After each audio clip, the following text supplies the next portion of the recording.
समन्ता चक्रवालेषु अत्रा गच्छन्तु देवता सद्धम्मं मुनिराजस्य शृण्वन्तु सग्मुखदम्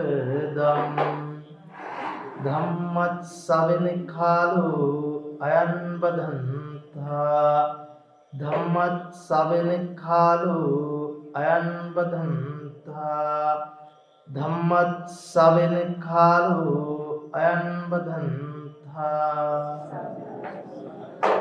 नमो तस्से भगवतो अरहतो सम्मा सम्बुद्धस्से नमो तस्से भगवतो अरहतो सम्मा सम्बुद्धस्से नमो तस्से भगवतो अरहतो सम्मा सम्बुद्धस्से लौतरा तथागतमामैनि බුදුරජාණන් වහන්සේගේ අනන්ත අභිමාන ගුණ සමුදායන් සිහිපත් කරගෙන පින්සිට පෙරදරිව අද බුදුගලාරණ සේනාසනේ කඨින මහා පින්කම නිමිති කරගෙන සිද්ධ කරන ධර්මත් දේශනේ සඳහායි පින්වත් හැමදෙනාම සවි පැහැදී මේ වෙලාවේ සූදානම්ින් සිටින්නේ ගෞරවනීය මහා සංඝරත්නය මූලික කරගෙන පින්වතුන් මීටර් 30කට මත්තෙන් මේ ස්ථානයට පැමිණිලා ගම්වාසීන් එකතු කරගෙන පස්සර ප්‍රදේශයේ සදහැති පින්වත් පිරිසක් මූලික වෙලා ඒ වස්තුමාසී මුළුල්ලේ මහා සංඝරත්නය වෙනුවෙන් තමන්ට කරන්න හැකි විදිහට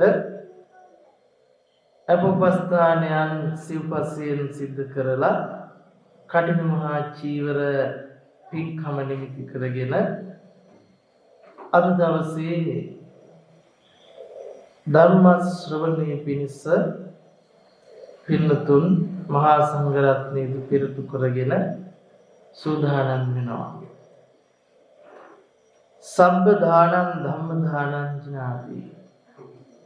අපි සියලු දානයන් අතර අග්‍රම දානයේ විදිහට ධර්ම දානය සඳහන් කරනවා. සංසාර ගමන පිළිබඳව කතා කළොත් අපි මේ සංසාර ගමනේදී මේ ජීවිතේ දුර්ලභ වෙච්ච මනුස්ස පටිලාභය ලැබුවා. ඒ මනුස්ස පටිලාභය අපිට ලැබුණත් අපි කල්පනා කරන්න ඕන මේ ගෙවෙන මොහොත තප්පරෙන් තප්පරේ දවසින් දවස ගෙවෙනකොට අපේ ඇසිපිය හෙලලා නැවත අරින්නට මත්තෙන් අපේ මේ ජීවිතය මේ මනුස්ස ජීවිතය අපිට මගහැරෙන්න පුළුවන්. අපේ ජීවිතේ අපිට අත්දැකීම් නැති අපි හිතපු නැති මොහොතක හිතපු නැති වෙලාවක අපේ ඥාතීන් හිත මිත්‍රාදීන් නසල්වාසීන්ගේ වියෝ පිළිබඳ අපිට දැනලා ඇති. තේරිලා ඇති. නමුත් මරණය අපි හැමදාම දකින්න නිසා ලෙඩවීම අපි හැමදාම දකින්න නිසා ජරාවට පත්වීම අපි හැමදාම දකින්න නිසා ඒකත් අපේ ජීවිතයේ දැන් සාමාන්‍ය දෙයක් බවට පත් වෙනවා. අපි හැමදාම හැමතැනදීම අහනවා මේ ජීවිතේ මරණය අපිට එනවා හැමෝටම එනවා කියලා. නමුත් මරණය එන බව අපි හැමෝම දන්නවා. ජරාවට පත් වෙන බව අපි හැමෝම දන්නවා. ලෙඩ වෙන බව අපි හැමෝම දන්නවා. අපි ජරාවට පත් වෙනවා අනේ අපොයි කියලා කිව්වට එන්න එපා කිව්වට ඒක එන්නේ නැතුව තියෙන්නේ නැහැ. මැරෙනවා ජරාවටපත් වෙනවා කියලා හිතා හිටියයි කියලත් අපිට ඒකෙන් ගැලවිල්ලක් නැහැ. දැන් අපි හිතමු යම් කෙනෙකුට මැරෙනවා කියලා ජීවිතේ ලෙඩ වෙන දිහා දැකලා මැරෙන දිහා දැකලා මිනිස්සු අබ්බඝාත වෙන විදිය දැකලා මේ ජීවිත තුල අපි ඕන තරම් දැකලා ඇති අතපය හතරහන්දි අබ්බඝාත කන් ඇහෙන්නේ නැති අත් කකුල් නාස ආදී ඉන්ද්‍රියන් හරියට පිහිටපු නැති මිනිස්සු දැකලා ඇති. මරන්න පණ අදින මිනිස්සු දැකලා ඇති. හොඳට ඉඳලා එකවර අසරණ වෙලා ජීවිතයේ ලෙඩ ඇඳට වැටිලා අසුචි ගොඩේ දඟලන කන්න බොන්න බැරි මිනිස්සු අපේ ජීවිතේ දැකලා ඇති. ඒ දකින්නකොට අනේ අපෝයි කියලා හිතිලා ඇති ඕනතරම් වාර. නමුත් එහෙම අපි හිතුවයි කියලා ලෙඩ වෙන බව නිකන් සිහිපත් කළාට ජරාවටපත් වෙන බව අපි නිකන් සිහිපත් කළාට මරණය ගැන අපි සිහිපත් කළාට අපිට බැරි වුණා මේ ජීවිතය තුළ මේ ජරා මරණ ඉක්මවන්න ප්‍රතිපදාවක් ජීවිතයට එකතු කරගන්න. බුදුරජාණන් වහන්සේගේ ධර්මයේ තියෙන්නේ අපිට ජරා මරණයන්ගේ ඉක්මවීම පිණිස. ජරා මරණයන්ගේ ඉක්මවීම පිණිස. නමුත් අපිට ජීවිතේ මේ ජරා මරණයන්ගේ ඉක්මවීම පිණිස තියෙන බුදුදහම පිළිබඳව අපිට ජීවිත තුල හරියට අවබෝධයක් නොමැතිකම නිසා අපි හුදෙක්ම අපේ ජීවිතවලට බුදුදහම අර ජීවිතේ ජරා මරණ දකින්නවා වගේ ලෙඩ වෙච්ච මිනිස්සු දකින්නවා වගේ පන්සල බැහැදකලා යන එක ආරණ්‍ය බැහැදකලා යන එක ස්වාමීන් වහන්සේලා බැහැදකලා යන එක සාමාන්‍යකරණය වෙලා තියෙන්න පුළුවන්. දකින්න එකත් සුබ දසුණක් තමයි. පින් දසුණක් තමයි.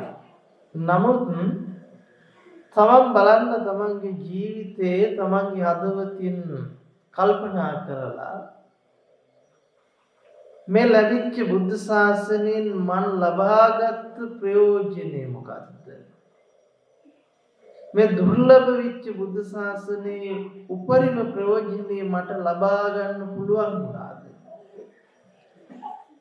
මේ මොහොත මට ජීවිතේ ගිලිහිලා ගියොත් නැවත කොයි මොහොතේ නම් මට මේ අවස්ථාව උදා වෙයි. අපිට එහෙම හිතෙන්නේ නැහැ. එහෙම නොහිතෙන්න හේතුව තමයි අපිට මේ බුදු දහම පිළිබඳ බුද්ධ ශාසනය පිළිබඳ පවතින වැටහීම අඩුයි. මණිකක් වුණත් අපේ පයට පෑගිලා ගියත් ඒ මණිකේ වටිනාකම දන්නේ නැති කෙනෙකුට ඒක නිකන් ගල් කැටයක් විතරයි. ඒ සම්මතව පනවගත් මණිකේ වටිනාකම පවා නොදන්නා කෙනෙකුට ඒක තමන්ගේ ජීවිතේට වටිනකමක් දැනෙන්නේ නැහැ, තේරෙන්නේ නැහැ. ඒ වගේ තමයි අපිට මේ බුද්ධ ශාසනයේ හරේ වැටහෙන්න නම් හරියට අවබෝධ වෙන්න නම් අපි අනිවාර්යයෙන්ම ධර්මයේ ශ්‍රවණය කරන්න ඕන.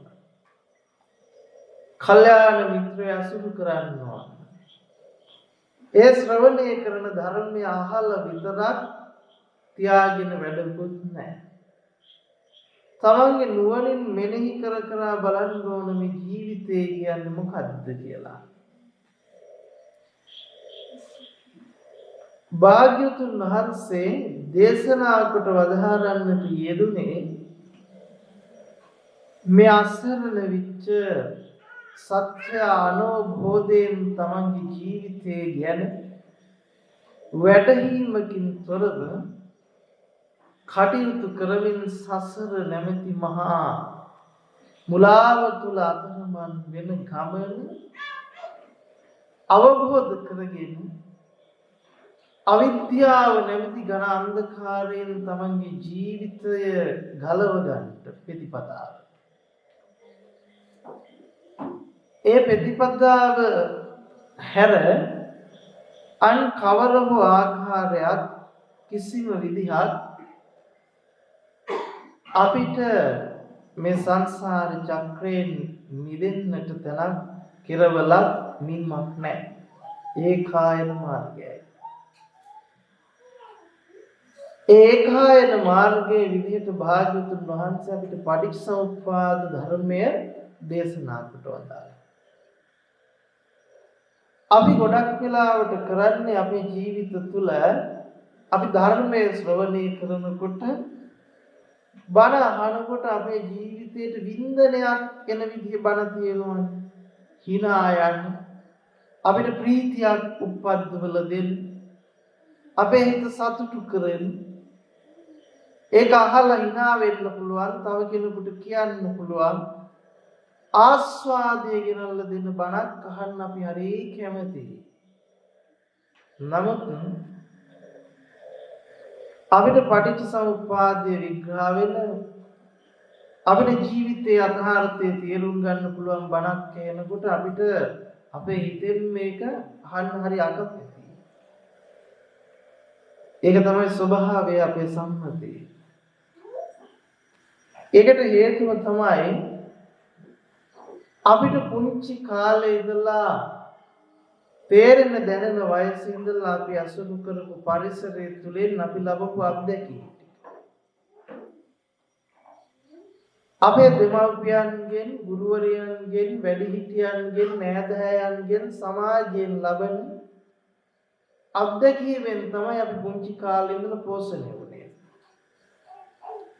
ඒ අත්දැකීම ඇතුලේ අපිට පුංචි කාලේදී ධර්මයේ ශ්‍රවණය කරන්නට නොලැබුණා නම්, කල්යාණ මිත්‍රය අසුරු කරන්නට නොලැබුණා නම්, ඒ ධර්මයේ ගැන වටහා ගන්නට ප්‍රතිපදාවක හික්මෙන්ට පාර නොවන පාදන්ට කෙනෙක් ජීවිතේ හිටියේ නැත්තම් අපි යන්නේ වෙනමම පාරක.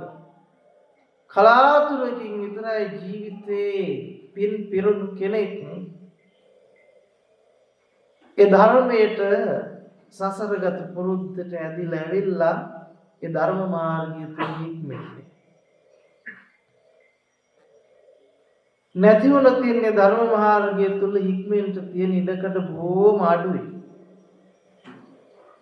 පින්නතුන් කල්පනා කරගන්න ඕන අපි මේ දුර්ලභ බුද්ධ ශාසනයක මනුස්සත්ව පටිලාභයකින් උපත ලැබලා මෙවැනි මහා පින්කම් සිද්ධ කරන්නට පුළුවන් තරමට Tamanගේ හිත සකස් කරගෙන හිත නම්මගෙන යනකොට අපිට තවම වාසනාව භාග්‍ය තියෙනවා ඒ බුදුරජාණන් වහන්සේ පෙන්නපු ප්‍රතිපදාව අවබෝධ කරගන්න. තවමත් අපිට ගෞතම බුදු ශාසනය විවෘතව පවතිනවා. යම් දවසක මේ ගෞතම බුදු ශාසනය අවසාන වෙනවා නම් අවසන් වෙන්නේ මේ බුද්ධ ශාසනයේ නැවත කල්යාණ මිත්‍ර සම්පත්තියක් අතුරුදහන් වෙච්ච දවසක. නැවත පිහිටවන්නට බැරි විදියට අතුරුදහන් වෙච්ච දවසක.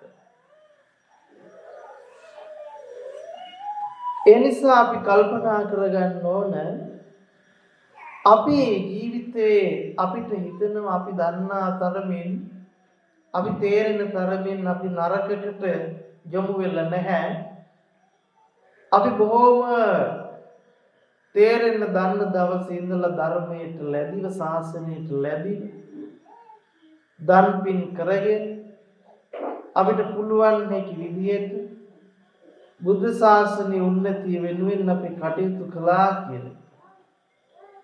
නමුත් Taman මෙහෙම හිතන්නකෝ. Taman හිතන්න අද දවසේ තමන් ලෙඩ ඇඳට අසරණ වෙනවා කියලා හිතන්න. තමන්ගේ අනාගත බලාපොරොත්තු ටික තමන්ට කරගන්න බැරි විදියට තමන් උපරිමයෙන් ලෙඩ වෙලා අසනීප වෙලා එක්තෙන් විමා කියලා නිකමට සිහිපත් කරා. දැන් කල්පනා කරන්න අපි එහෙම එක්තෙන් වෙලා ඉන්නකොට අපේ ජීවිතයට කොයිතරම් අසහනයක් එයිද? තමන්ගේ ධර්මල්ලන්ගේ අනාගතය ගැන, තමන්ගේ බිරිඳ ස්වාමි පුරුෂයාගේ අනාගතය ගැන, තමන් තව ජීවිතේ කරගන්න තිබුණු දේවල් ගැන, තමන් කරගෙන යමින් පැවතිච්ච කටයුතු පිළිබඳව මේ නොඑක ආකාරයේ දේවල් තමන්ගේ සිතට ඇවිල්ලා තමන්ගේ සිත පීඩිත වෙන්න පටන් ගන්නවා. හිත අසරණ වෙන්න පටන් ගන්නවා. අන්න ඒ වගේ මොහොතක් තමන්ගේ ජීවිතයට උදා වෙන්න පුළුවන්. එහෙම උදා වුණාට පස්සේ තමන් හිතන්න තමන්ට තමන්ගේ හිත හදාගන්න තමන් ප්‍රගුණ කරපු ධර්ම මාර්ගයක් තමන්ගේ ජීවිතේ තියෙනවාද කියලා. එහෙම නැති වුණොත් අපි පුදුම විදිහට අසරණ වෙනවා. මොකද මරණය කියන එක අපි හැමෝටම ජීවිතේ මේ අවිද්‍යා සහගත සසරේදී උරුම වෙනවා. ඒ මරණය අපේ ජීවිතයට එනකොට මරණය ඉක්මවන්න පුළුවන් ධර්මයක් තමන් ජීවිතේ ප්‍රගුණ කරලා නැත්නම්, පුහුණු කළා නැත්නම්, අවබෝධ කළා නැත්නම් තමන්ගේ හිතට එන වද දෙන, තමන්ගේ හිත පීඩාවට පත් කරන සිතුවිලි අවබෝධ කරගෙන සුගතියකවත් සිත පිහිටව ගන්නට බැරි තරම් හිත පීඩාකාරී වෙයි. අපි ගිහි පැවිදි හැමෝම ජීවිතය තුළ ප්‍රගුණ කරගත යුතුයි. එහෙමනම් තමන්ගේ සිත අවබෝධ කරගන්නට ප්‍රතිපදාවක්. මේ හිත පිළිබඳව අපි අවබෝධ කරගන්නා තාක්කල්, නොගන්නා තාක්කල් අපිට මේ හිතේ ස්වභාවය ඉක්මවන්නට පුළුවන් කමක් නැහැ. හිත නිරන්තරයෙන්ම අවිද්‍යා සහගතව සසරට වැටෙනවා. අපි මෙහෙම කල්පනා කරමුකෝ. අපි එදිනදා ජීවිත තුළ ජීවත් වෙනකොට අපිට හිතෙන්න පුළුවන් ධර්මයේ ප්‍රගුණ කරනවා කියන එක අපිට බැරි වැඩක්. අපිට මේ ජීවිතේ බෑ උක. අපිට තව කල් තියෙනවා. මේ විදිහට අපිට නොඑක් දේ හිතෙන්න පුළුවන්. ඒවා ගැඹුරුයි. ඒ නිසා අපිට මේ ජීවිත තුළ නිවන් ඕන නැහැ. අපි ඔය කවදා හරි නිවනට යන්න මොනවා හරි මේ ජීවිතේ කරගන්නවා. ඒ අපිට. අපි ඒ වගේ තැනක තමයි ඉන්නේ. හැබැයි ඔබ කල්පනා කරන්න ඔබේ ජීවිතේ තම තමන්ගේ වයසත් එක්කලා. තමන් පන්සල් ගිහිල්ලා දන් පෙන් පූජා කරලා මහා සංඝය අසුරු කළා තමන්ගේ ජීවිතයට එකතු කරගත්ත බොහෝ දේ ඇති. දැන් මගේ ජීවිතයේ අත්දැකීම විදිහට මම ගත්තොත් අපි අවුරුදු 20ක් වෙනකම් ත්‍රිපිටකයක් දැකලා නැහැ, පෙළලා නැහැ. ත්‍රිපිටකයක් තියනවාද කියලා අපි දන්නේ නැහැ. ඉතින් අපි සිටියේ ඔය වගේ තැනක. නමුත් තමන්ගේ ජීවිත අත්දැකීම් තුළින් මේ ධර්ම මාර්ගයේ තුල හික්මෙන්ට ධර්මයේ ගවේෂණය කරන්න පටන් ගත්තට පස්සේ ඒ ධර්මය ගවේෂණය තුලින්ම තමන්ට ධර්මයේ පිළිබඳ ධර්මඥානය වැඩෙන්න පටන් ගන්නවා. එතකොට ධර්මයේ අපි ජීවිතේ ගවේෂණය කරනකොට අපිට කල්යාණ මිත්‍රයෝ මුණ ගැහෙනවා. ධර්මයේ ශ්‍රවණය කරන්ට ඉඩ ප්‍රස්තාව ලැබෙනවා. ඒ ශ්‍රවණය කරපු ධර්මය තමන්ගේ ජීවිතය තුළින් ගලපා බලලා නුවණින් මෙනෙහි කරන්නට අවස්ථාව සැලසෙනවා. ඒ සැලසෙන්න තමයි භාග්‍යවතුන් වහන්සේ දේශනා කළේ මොකක්ද කියලා අපිට තේරෙන්නේ. නැත්තම් අපි කරන්නේ බෞද්ධ වශයෙන් අපි උපතින් බෞද්ධ වෙලා අන්‍යාගමික ඇත්තෝ කරන වැඩපිළිවෙලමයි. දැන් අපි හිතමුකෝ අපිට ආගම් බොහොමයක් දකින්න තියෙනවා වටපිටාවේ. එතකොට අපි දකිනවා කතෝලික පල්ලි දකිනවා, මුස්ලිම් පල්ලි දකිනවා, බෞද්ධ පන්සල් දකිනවා, හින්දු කෝවිල් දකිනවා. මේ හැම එකකටම මිනිස්සු ඇදෙනවා නේද? යනවා. අපිට හැම එකේම යදිනවා පේනවා නේද? පතනවා පේනවා. වන්දනා කරන ක්‍රමවේදයන් ඒ හැමතැනම තියෙනවා. ඒ හැමෝටම ආගමික නායකයෙක් ඉන්නවා. එතකොට ඒ ආගමික නායකයා දේශනා කරපු දෙයක් ඒ හැමෝටම බයිබලයේ හරි අල් කුරානේ හරි අපේ බෞද්ධ වශයෙන් ත්‍රිපිටකයේ හරි තියෙනවා කියලා අපි අහනවා. අපි එහෙම අහගෙන අපේ අම්මා තාත්තගෙන් ලැබිච්ච ආభాසයේ ගුරුවරින්ගෙන් ලැබිච්ච ආభాසයේ උපතින් උරුම කරගත්ත බෞද්ධ බව හෝ කතෝලික බව හෝ හින්දු බව හෝ තියාගෙන ඒ තුල අපි ඒ සංස්කෘතියෙන් උරුම වෙච්ච ටික අපි කරනවා. නමුත් අපි හොඳට මතක තියාගන්න ඕන බුදුරජාණන් වහන්සේ ලෝක සත්‍යයට ධර්මයේ දේශනා කළේ සබ්බේ සත්තා භවන්තු සුඛිතත්තා. එතකොට උපතින් අපි බෞද්ධ වුණු බෞද්ධයන්ට විතරක් නෙවෙයි. ඒ නිසා උපන් ආගම අපේ උපන්න සාතිකේ බෞද්ධ වෙලා සිංහල ජාතියේ උප්පත්තිය ලැබලා බෞද්ධයෙක් විච්ච පමණින් අපි බුද්ධ ශාසනයේ උරුමකම් ලැබපු බුද්ධ ශාසනයේ පිහිට ලැබපු පිරිසක් බවට පත් වෙන්නේ නැහැ. හැමෝම සත්‍යෝ වශයෙන් ගත්තාම පංචකාම ආස්වාදයට අහු වෙලා පංචකාමය තමන්ගේ ජීවිතයට ප්‍රාර්ථනා කරන පිරිසක්. ඒක පොදු දෙයක්. සියලු සත්‍යයන්ටම පොදු ධර්මතාවයක් තමයි ආස්වාදය. පසුපස යන්නේ. මනුස්ස ලෝකේ අපි පස්කම් සැපයට ඇලෙනවා. එතකොට මේ පස්කම් සැපය හොයාගෙන යන්න තමයි අපිට ගුරුවරුන්ගෙන් පාසල් අධ්‍යාපනයෙන් අපිට ආభాසය දෙන්නේ. දෙමාපියන්ගෙන් ආభాසය දෙන්නේ. වැඩිහිටියන්ගෙන් ආభాසය දෙන්නේ. ඒ ආభాසය ඔස්සේ තමයි අපි මොකද කරන්නේ? පන්සලට යන්නේ. පල්ලියට යන්නේ. කෝවිලට යන්නේ. ඒ ගිහිල්ලා අපි බලාපොරොත්තු වෙන්නේ මොකද්ද? අර පස්කම් සැපේ තව ජීවිතයට වැඩි කරගන්නට ඒ ආගමික වටපිටාව තුළින් Tamanට මොනවද කරගන්න පුළුවන් නේ කියලා බලන්නේ. එහෙම බලලා ඒ සෑම ආගමකම සෑම වටපිටාවකම ඉන්න හැමෝම Tamanගේ ආගම ලබ්ධිය විශ්වාස කරගෙන ඒකට අනුව තියෙන යාතිකාවක් කරලා ප්‍රාර්ථනාවක් කරලා Tamanගේ ජීවිතේට භවභෝග සම්පත් පිරෙන්ට ඉතිරෙන්ට කියලා ජීවිතේ ප්‍රාර්ථනා කරලා එනවා. හැබැයි ඒ ප්‍රාර්ථනාව විතරයි අපි කරලා තියෙන්නේ බැලුවම හැමදාම.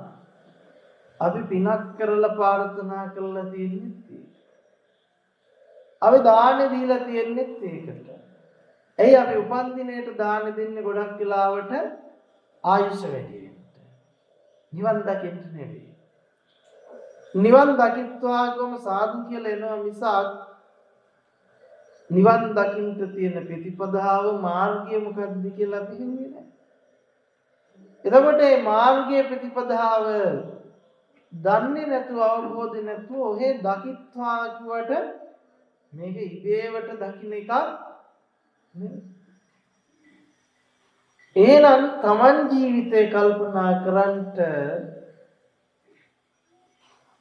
අපි සියලු දේ ප්‍රාර්ථනා කරලා කෙරවල අමා මහ නිවනෙන් සනසේවාගොම අපි සාදු කියනවා. අපි කෙරවලනේ ඒක මහා කෙරවලකට දානවා. එතකොට මේ කෙරවල කොතනද?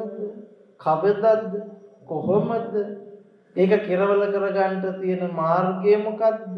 ප්‍රතිපදාව මොකද්ද? ත්‍රිපිටකය කියලා එකක් තියෙනවලු. ඒ ත්‍රිපිටකයේ ධර්මයේ තියෙනවලු. එහෙම නැතිද? තියෙනවලු විතරයි.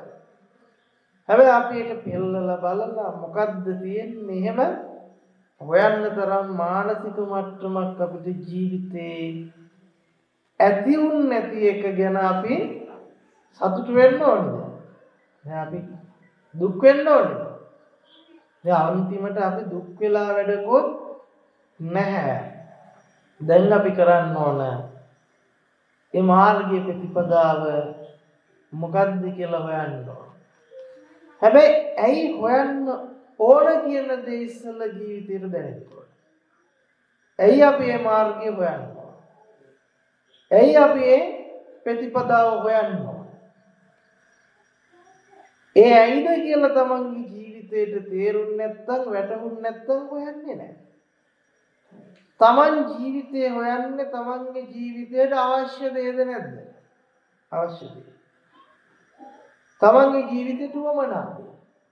දැන් ඔබ බලන්න හිතලා ඔබ ජීවිතේ කල්පනා කරන්නේ සැලසුම් හදන්නේ වෙහෙස වෙන්නේ මහන්සි වෙන්නේ නිදි මරන්නේ දුක් විඳින්නේ දහඩිය වගුරන්නේ තමන්ට ඕනෑයි කියලා හිතිච්ච දේ ලං කරගන්නද නැද්ද?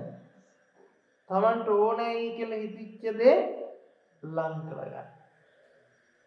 එහෙනම් බුදුදහම ගවේෂණය කරන්නට ඕනෑයි කියලා අපිට තවම හිතිලා නැහැ. අන්නේ හිතෙන්න නම් මොකද්ද කරන්න ඕනේ මොකද්ද දැනගන්න ඕන කියන ටික තමයි අපි මුලින්ම තමන්ගේ ජීවිතයට එකතු කරගන්න ඕනේ. හිතෙන්නේ එපැයි. ඒක හිතෙන්න කාරණා ටිකක් තමන්ගේ ජීවිතයට දැනෙන්න ඕන. ඒ ටික දැනුන්නේ නැත්නම් හිතෙන්නේ නැහැ. දැන් අපි හිතමු පිපාසය දැනුන්නේ නැත්නම් ලිංහාරලා හෝ ඇලදොල ගංගාවකට ගිහලා වතුර බොන්න හිතෙනවද? කොටින්ම කිව්ව පිපාසය නැත්නම් වතුර බොන්න හිතෙන්නේ නැහැ. කුසගින්න නැත්නම් ආහාර ගන්න හිතෙන්නේ නැහැ. කැහිල්ලක් නැත්නම් කහන්න හිතෙන්නේ නැහැ. නේද? එතකොට ගින්නක් නැත්නම් නිවන්ට හිතෙන්නේ නැහැ පිච්චෙන්නේ නැත්නම් නේ. ඒ වගේ තමයි. අන්න ඒ වගේ තමයි අපිට ධර්මයේ ගවේෂණය කරන්න හිතෙන්න ඕන. අපි බලමු එහෙමනම් ඒක හිතෙන්න නම් මොනවාද අපේ ජීවිතේට එන්න ඕන? ඒක අපිට නොහිතෙන්න අපේ ජීවිතයේ තියෙන අඩුව මොකක්ද? ඒ අඩුව ගැන අපි කතා කරන්නේ නැතිව අපි කොයිතරම් බණ කියලා ගියත් මේක ඇහුවා හෙට උදේ ඉඳලා මේ දැන් මෙතන එළියට බහැපු වෙලා ඉඳලා පරණ පුරුදු විදියටම ජීවිතය දුවනවා. නමුත් බුදුදහම කියලා කියන්නේ එහෙම එකක් නෙවෙයි. බුදුදහම ශ්‍රවණය කරලා ඉවර වෙනකොට මෙන්න මේකයි අපේ ජීවිතයට එකතු වෙන්න ඕනේ කියලා යම් අල්ප මාත්‍රයක හරි හැඟීමක් තමන්ගේ ජීවිතේට ලැබෙන්න ඕනේ. ඉතින් එහෙම නැතුව මේක තියෙන්නේ තම තමන් රවට්ටා ගන්න නෙවෙයි නේද? දැන් අපි පාංශකූල ජීවිතයයි කරන්නේ හැමෝම කරපු නිසා සමාජයේ තිබුණේ නිසා හාමුදුරුවෝ ගෙන්නගෙන වැඩේ කරනවා. ආවේ නැත්තම් සමාජයෙන් ගැරහුම් වෙන නිසා. ඒ නිසා තමයි අපි පන්සල් යන්නේ. බෞද්ධය. එතකොට ඇත්තටම අපි කරලා තියෙන්නේ අර අපි ජීවිතේ කනවා බොනවා නානවා වගේ කණ්ඩ ඕන නිසා කාගෙන බීගෙන පංචකාමයේ පස්සේ යනවා වගේ මගුල මරණයත් අපි මොකද්ද කරන්නේ? ඒ විදිහට සමරනවානේ. අර අපේ සංස්කෘතිය ඇතුලේ සමරන ටිකක් තියෙනවා. ඒ වගේ එක අංගයක් කරගෙන ජීවිතය දුවනවා. එතකොට බැලුවම මේ ඔක්කොම අපි බලනකොට කරලා තියෙන්නේ තම තමන් රවට්ට ගන්න. අර්ථ සම්පන්න ජීවිතය අපි කරපු දෙයක් නැහැ. එහෙනම් බලනෝ බුදුදහමවත් අපි අර්ථ සම්පන්නව ජීවිතයට ගලප ගන්න. නිකන් යනවා වාලේ පන්සල් යන්න නෙවෙයි.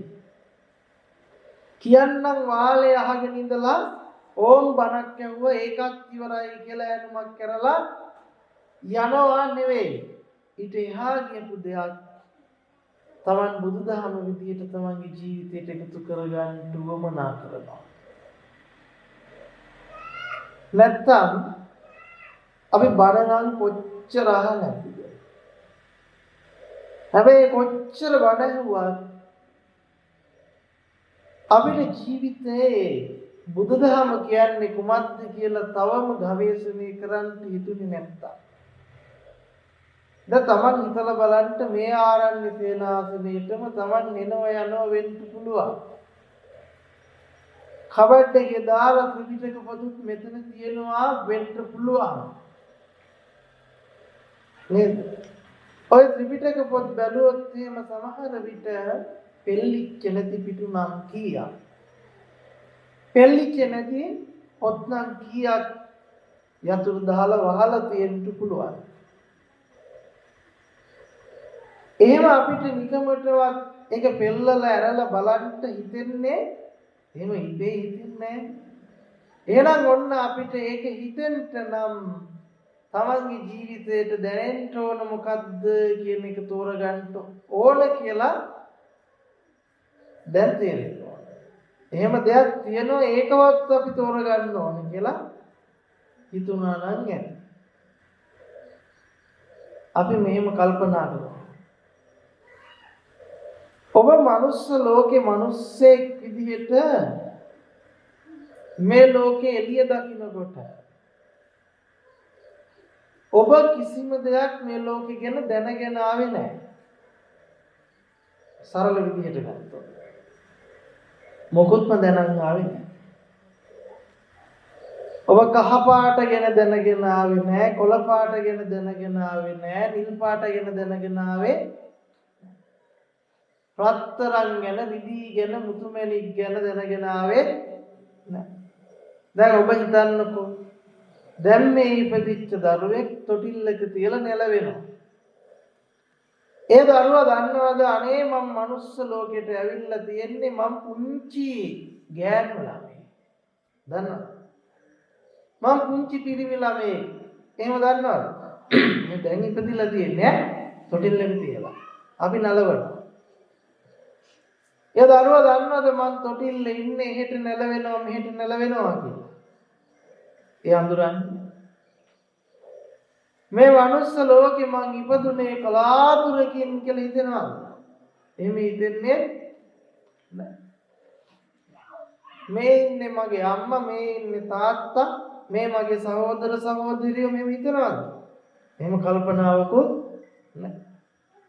මගේ තාත්තා මෙහෙම දැන උගත් කෙනෙක්, මගේ අම්මා මෙහෙම කෙනෙක්, මගේ පරම්පරාව මෙහෙමයි, මගේ වංශේ මෙහෙමයි, මගේ කුලය මේකයි, මගේ ආගම මේකයි, මගේ ජාතිය මේ විදියයි කියලා හිතේද? මේ මොකුත් හිතෙන්නේ නැහැ. නමුත් දැන් හිතනවද නැද්ද? දැන් හිතනවා.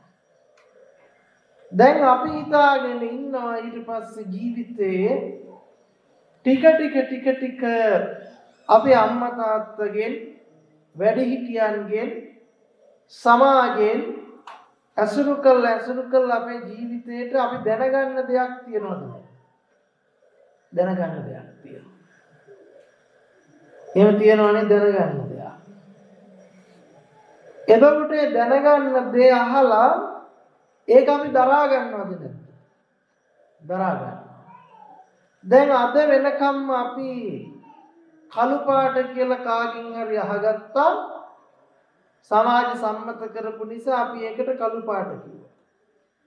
එතනින් එහාට ඒ පේන්නේ කළු පාට කිව්වා මිසක් පේන්නේ මොකද්ද කියලා හෙව්වද? කළු පාට පේන්නේ ඉච්චරයි. කොහොමද දැනගත්තේ කියලා හෙව්වොත් මේ හැමෝම කළු පාට කියනවා අපිටත් ඉගෙනනවා. ඒ නිසා අපි ඉගෙන ගත්ත ඒ නිසා අපි දන්නවා ඒක හරි. ලෝකේ හැමෝම කියන නිසා ලෝකේ හැමෝම කියපු නිසා සමාජ සම්මතයෙන් ආපු නිසා අම්මා තාත්තා දෙමාපියෝ වැඩිහිටියෝ කිව්ව නිසා පිළිගත්තද නැද්ද? පිළිගත්තා. නමුත් එතනින් යාට හොයන්න ගියාද ඒක මොකද්ද කියලා. සරලවම කිව්වොත් පෙනීම ගැන ඔබට හොයන්න උවමනාවක් ආවෙන්නේ නැහැ. පෙනීමත් එක්කලා ඔබට කියලා දීපු දේවල් ටික ඔබ දරාගෙන ඒක ඇත්ත කියලා ජීවිතේට එකතු කරගත්තා. මේ රත්තරන්, මේ මණික්, මේ රිදී, මේ මුතු, මේ අහවල් දේ කියලා ලෝකෙන් කිව්වා. ඒ කියපු දේ අපි ජීවිතේට එකතු කරගෙන දරාගත්තා. එතනින් එහාට පෙනීම ගැන හොයන්න උවමනාවක් අපිට ආවේ ඇහෙන දෙත් එහෙම. අහවල් දේ ඇහෙනවා. අර මේ හඬ මේ හඬ අහවල් හඬ කියලා කිව්වා. නමුත් එතනින් එහාට හොයන්න දෙයක් ජීවිතේ එකතු වෙන්නේ නැහැ. දැන් ඔබ මෙහෙම කල්පනා කරලා බලුවොත් ඇත්තටම අහවල් දේ කියලා ඔබට ජීවිතයේ අනුන්ගෙන් ඉගෙන ගත්ත ටික හලුවොත් නිකන් හිතන්න හලලා දාන්න. ඉගෙන ගත්ත දේ හලලිවලම තනියෙන් බලන්න ලෝකේ. එහෙම බලනකොට කළු නිල් රතු පේනවා කියන මානසික මට්ටම පැත්තක තියලා බැලුවොත් පේනවනේ. තොර අහවල් දේ ඇහෙනවා කියලා ඉගෙන ගත්ත ටික පැත්තක තියලා බැලුවොත් ඒකට අපිට කියන්න වෙන්නේ ඇහෙනවා. ඊට පස්සේ ලුණු රහ, තිත්ත රහ, ඇඹුල් රහ, අර රහ, මේ රහ කියලා දැනගත්ත ඉගෙන ගත්ත ටික පැත්තක තියුවොත් ඒකට කියන්න වෙන්නේ දැනෙනවා. එතකොට ගන්ධයත් එහෙමයිනේ. අහවල් සුවඳ, අහවල් ගන්ධය, අහවල් දේ කියලා ඉගෙන ගත්ත ටික පැත්තක තියුවොත් ඒකට කියන්න වෙන්නේ දැනෙනවා. සීතල, උණුසුම, සිනිඳු, ගොරෝසු, සුමට කියලා දැනගත්ත ටික ඉගෙන ගත්ත ටික පැත්තක තියුවොත් ඒකට කියන්න වෙන්නේ දැනෙනවා.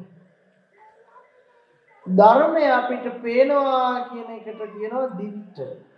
ඇහෙනවා කියන එකට කියනවා සුත. දැනෙනවා කියන එකට කියනවා මුත. දැන් අපි හිතමු දිට්ඨ, සුත, මුත. එහෙම කියනකොට බරයිනේ, එහෙම ඕනේ නැහැ. අපි හිතමු ඔන්න ඇත්තටම අපිට ජීවිතය ගත්තොත් අපි අත්දැකීම් ගත්තේ කොහොමද? පෙනීමෙන් ගත්තා. තව ඇහිීමෙන් ගත්තා. දැනීමෙන් ගත්තා. ඒ ගත්ත ටික අපි ජීවිතේ දැනගෙන මෙනෙහි කළා. ඒ මෙනෙහි කිරීමට අපි කිව්වා විඤ්ඤාත කියලා. ඔය අත්දැකීම් ටිකද නැද්ද තමන්ගේ ජීවිතේ වෙලා තියෙන්නේ? පෙනීමෙන්, ඇහිීමෙන්, දැනීමෙන් තමන් දැනගත්ත ටික තමයි ජීවිතේ දන්නා බවකට තියෙන්නේ නේ. ඔය ටික තමයි තියෙන්නේ. දැන් ඔන්න ඔබ හිතන්න කල්පනා කරන්ට ඔබට අනාගතය ගැන දැන් ප්‍රශ්න නැද්ද? තියෙනවනේ. හරි හම්බ කරගන්න ඒවා. අනාගතයේ ਸਰව ප්‍රකාරයෙන් සාර්ථක කරගන්නද නැද්ද වමනාව? හැබැයි ඔබ ਸਰව ප්‍රකාරයෙන් සාර්ථක කරගන්න වමනයි කියලා කිව්වට ඒ සර්ව ප්‍රකාරයෙන් තමන්ගේ ජීවිත සාර්ථක කරගන්න තියෙන එකම මාර්ගයයි. ඒත් මේ ජීවිතය ඇත්ත දැනගන්න එක. නැත්තම් සර්ව ප්‍රකාරයෙන් ජීවිතය සාර්ථක වෙන්නේ නැහැ. ඔබ සර්ව ප්‍රකාරයෙන් සාර්ථක කරනවා කියලා බලාපොරොත්තු වෙන්නේ මොකද්ද ජීවිතේ? හරි හම්බ කරලා එකතු කරගෙන එකතු කරගත්ත දේ තමන් මෙහෙම තැනකට එනවා කියලා හිතාගත්තම එතනට ගියාම වැඩේ හරි කියලා හිතන්නේ. හැබැයි එතනට ගියාම ඉවර නෑ. ඒ යන්නේ යන පාර දිගයිද නැද්ද කියලා බලන්න. දැන් ඔන්න හිතාගෙන ඉන්නවා අපි අතන්ට යනවා කියලා. එයා අතන්ට යනවා කියලා හිතන් හිටියට ඒ හිතපු තැනට ගිය කෙනෙක් ඉන්නවද? ගිය කෙනෙක් නෑ. දෙවියෙක්ගෙන් අහලා බැලුවොත් දෙවියා ගිහිල්ලත් නෑ, මිනිස්සුයෝ තමයි. බ්‍රහ්මයෙක්ගෙන් අහලා බැලුවොත් ඒ බ්‍රහ්මයාටත් තියෙනවා යන්න ඕනි කියලා තැනක්. ඒ ගිහිල්ලා ඉවරයක් කරලා නැතාම යනවා. අපිත් යනවද නැද්ද? යනවා. තවම යනවනේ. හැබැයි ඒක ගිහිල්ලා ඉවර වෙන්නේ නෑ. එතකොට මේ සර්ව ප්‍රකාරයේ තවම අපිට ඉෂ්ට සිද්ධ වෙලා ඔබට විතරක් නෙවෙයි. අපි අහලා බැලුවොත් සක්විති රජගෙත් මේක ඉෂ්ට වෙලා ඉතින් ඒ නිසා අපි යන පාරේ වැරද්දක් තියෙනවා.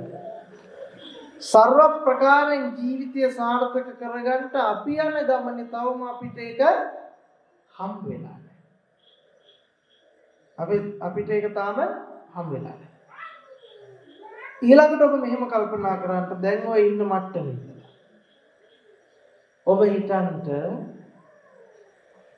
හෙට එළිය වැටෙනකොට අද ඔබ නිදියගෙන හෙට උදේ නැගිටිනකොට ඇස් දෙක ඇරියාම මේ ලෝකෙ ඉන්න එකම මිනිහා තමුන් විතරයි. වෙන කිසිම මිනිස්සෙක් මේ මනුස්ස ලෝකේ නෑ. තමන් විතරයි ඉන්න ලෝකෙටම ඉන්න එකම මිනිස්සයා. ලෝකෙටම ඉන්න එකම මිනිස්සයා කවුද? තමන් විතරයි. එතකොට ලෝකේ තියෙන රත්තරන් ඔක්කොගේම අයිතිකාරයා කවුද? දැන් මුළු මහ පොළොවේම අයිතිකාරයා.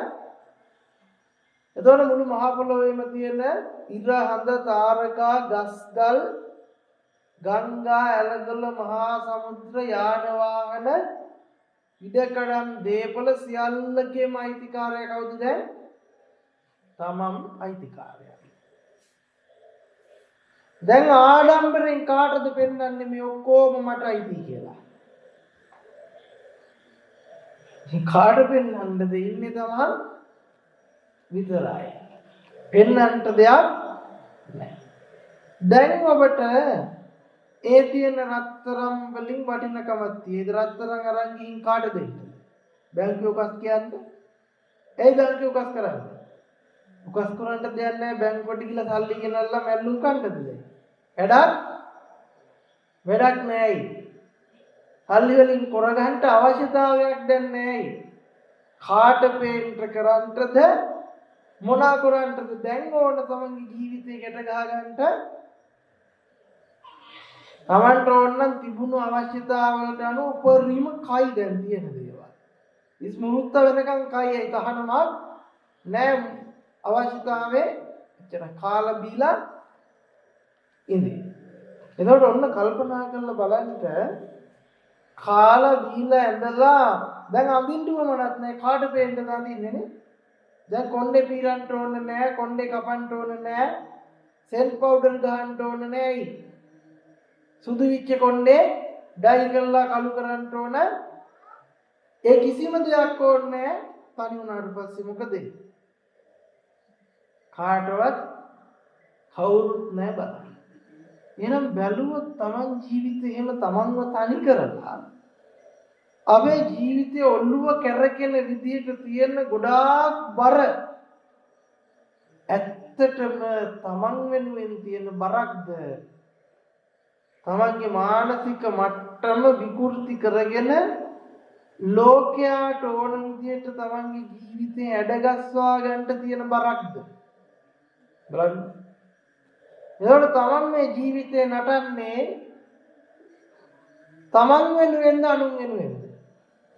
බලන්නකො තමන් වෙනුවෙන් හොයන්ට ලැබිච්ච දුර්ලභ ජීවිතයේ පුදුම නාඩගමක් නටන්නේ ඒක හොයන එක පැත්තක තියලා මොකද්ද කරන්නේ? අනුන් වෙනුවෙන් අනුන්ට පේන්න අනුන්ව සතුටු කරන්නට තමන් ජීවිතේ දඟලන වැగిලින්න බලන්න. එහෙනම් බැලුවොත් තමන්ගේ ජීවිතේ වැඩිපුරම තමන් කැප කරලා තියෙන්නේ තමන් වෙනුවෙන්ද අනුන්ව සතුටු කරන්න.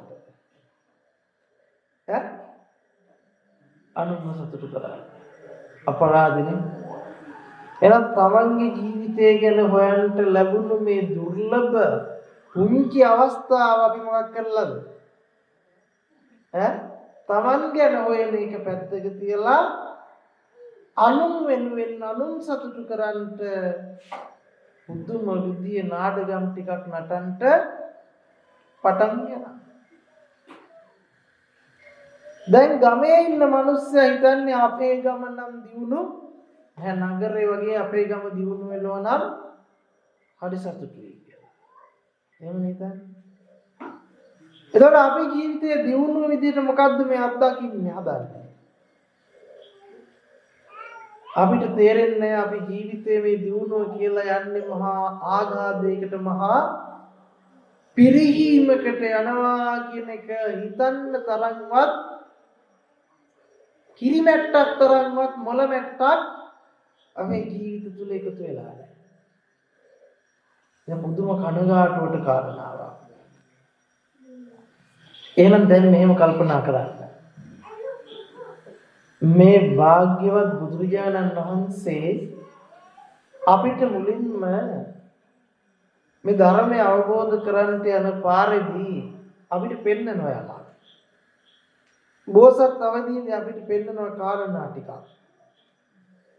බෝසතාණන් වහන්සේගේ ජීවිතය ඇතුලේ. දැන් බෝසතාණන් වහන්සේ මනුස්ස ලෝකේ උප්පත්තිය ලබන්නේ කොහෙද? මනුස්ස ලෝකේ ඇවිල්ලා සුද්ධෝදන මාලිගාවේ තමයි උප්පත්තිය ලබන්නේ. සුද්ධෝදන මහරජතුමා කියලා කියන්නේ එවකට හිටපු මොකද්ද? පාලන තන්ත්‍රය ගෙන ගිය රාජ්‍ය පාලනී ඉහළම තැන හිටපු කෙනා. ඇයි ඒ වගේ තැනක උප්පත්තිය ලබන්නේ? එතකොට මේ ඉපදිච්ච කුමාරයාට උරුමකම් කියන්නේ මොකද්ද? සක්විති රජපදවිය.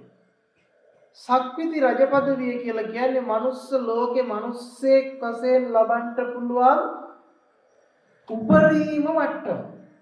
මනුස්ස ලෝකේ මිනිස්සෙක් වශයෙන් ලබන්න පුළුවන් පංචකාමයේ උපරිම මට්ටම. අපි කාම ලෝකෙ පැත්තෙන් ගත්තොත් සක්විති රජපදවිය. එතකොට මේ සිද්ධාර්ථ කුමාරයා තමන්ගේ ජීවිතේ ගත කරන්නේ කොහොමද? ලෙඩ වෙච්ච මිනිස්සෙක් ඇහැට දැකලා තියෙනවද? කුමාරවදී ජරාවටපත් වෙච්ච මිනිස්සෙක් දැකලා තියෙනවද? අඩුම තරම් ඉදිච්ච කෙස් ගහක්වත් දැකලා නැහැ. ඒකට අතට පයට සෑම දෙම සත්කාර ලැබෙමින් පස්කම් සැපේ උපරිම භුක්ති විඳින්න තමයි මොනා කරන්නේ? ගත කරන්නේ. ඒතර මෙහෙම ගත කරනකොට මෙහෙම ගත කරපු බෝසතාණන් වහන්සේ අපි අහලා තියෙනවා සතර පෙර නිමිති දකින්නවනේ. මහල්ලෙක් දැකලා, ලෙඩෙක් දැකලා, මලමිනියක් දැකලා, පැවිදිරුවක් දැකලා මොකද්ද ගන්න තීරණය? මොකද්ද ගන්න තීරණය ඊළඟට? ඉතින් මේව දැක්කට පස්සේ කල්පනා කරලා බලනවා මරණය. ඒ කියන්නේ මහලු වීමෙන් ලෙඩ විලා වයසට ගිහිල්ලා ජරාවටපත් වෙලා මරණය කියන එක මේ හැමෝටම සිද්ධ වෙන උරුම දෙයක්. එදා තමයි දැනගන්නේ. බෝසතාණන් වහන්සේ එදා දැනගත්තේ කුමාරවදීදී. හැබැයි අපි ඊට කලින් දැනගත්තද නැද්ද? අපි ඒක දැනගත්තා. හැබැයි දැනගත්තට එතනින් එහාට ක්‍රියාත්මක වෙන්නේ නැහැ. ඔන්න මහ බෝසතාණන් වහන්සේ අර පස්කම් සුව විඳ විඳ ඉඳින් දැනගත්ත මොකද්ද? මොන පංචකාම සම්පත වින්දත් ජරා මරණයෙන් නම් ගැලවිලා අපි කාහටවත් නැහැ. ඒතකොට කල්පනා කළා මේ මනුස්ස ලෝකේ ඉන්න මේ මිනිස්සු සියලු සත්‍යෝ කොයිතරම්නම් අසරණද? ඇයි? ජරා මරණය එන බව දැක දැක, ලෙඩ වෙන බව දැක දැක, ජරා මරණයට පිහිටක් පංචකාමයෙන් නොමැති බව පෙනී පෙනීම ඒක නොතේරි මොකද කරන්නේ? පස්කම් සැපේ හොය හොයා ඒ වෙනුවෙන් වද වෙනවා, මහන්සි වෙනවා, දඟල. ඒ දඟලලා අන්තිමට මොකද වෙන්නේ?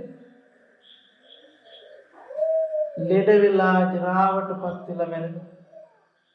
මොන දහන් ගැටේ දැම්මත් පංචකාමයේ කොයිතරම් භුක්ති විඳත් ලැබුවත් එකතු කරගත්තත් ජරා මරණය ඉක්මවන්නට නම් මේ ලෝක සත්වයන්ට බෑ. ඔන්න එතන බෝසතාණන් වහන්සේ කල්පනා කරන්න ගන්නවා එහෙමනම් මේ පංචකාමයෙන් අපිට ජරා මරණ ඉක්මවන්නට බෑ. හැමෝගෙම කැමැත්ත ජීවිතේට ජරා මරණ එකතු කරගන්නද නැති කරගන්නද? දුක් දුම්නස් කම්කටොළු වලින් ගැලවිලා සැපයෙන් ජීවිතය පෝෂණය කරගන්න. එහෙම නැත්නම් සැපවන්ත කරගන්නයි හැමෝගෙම බලාපොරොත්තු. සුවදායක කරගන්නයි බලාපොරොත්තු. ඒ සැපවන්ත සුවදායක ජීවිතයක් වෙනුවෙන් අනුගමනය කරන ක්‍රමය මොකද්ද ලෝකයා? පංචකාමය තමයි අනුගමනය කරන්නේ. සැපවන්ත සුවවන්ත ජීවිතයක් තමන්ට ලං කරගන්න.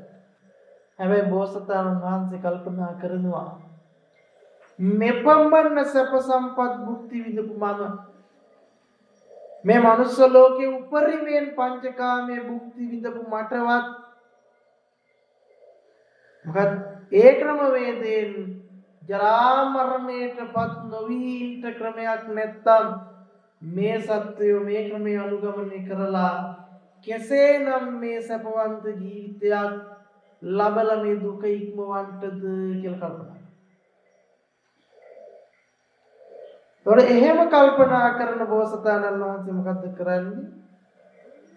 ගිහිගෙදරෙන් නික්මයන්ට තීරණය කරනවා මොකටද? මේ සත්වයෝ කාටවත් මේ සත්වය තුල කවුරු හරි ඉන්නවද?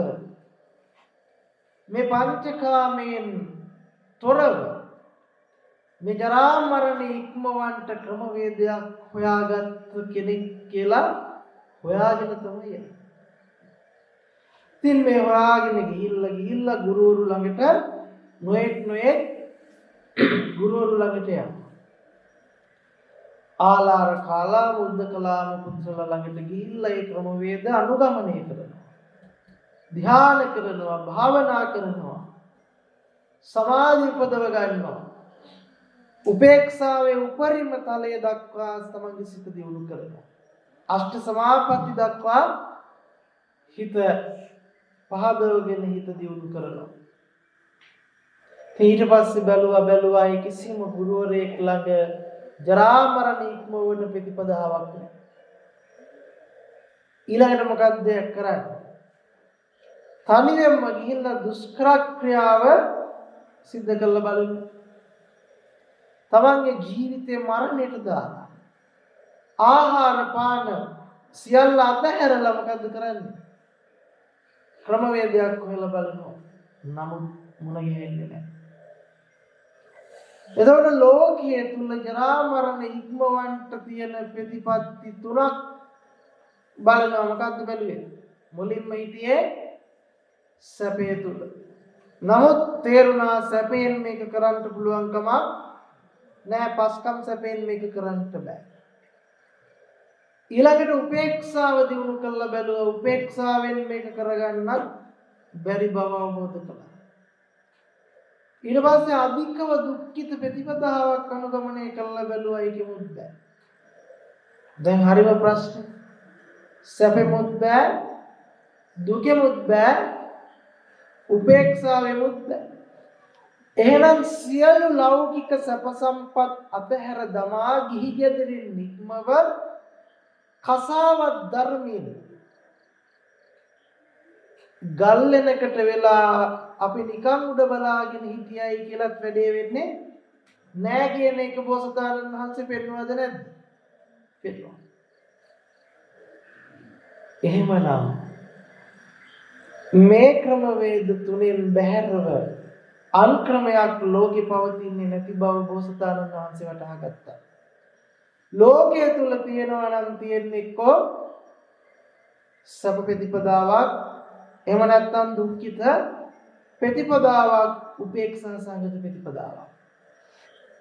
මේ ලෝකයේ තුල අනුගමනය කරන්නට තියෙන කිසිම ප්‍රතිපදාවකින් දුක කෙරවල වෙන්නේ නැති බව දැකපු බෝසතාණන් වහන්සේ කල්පනා කරනවා. එහෙමනම්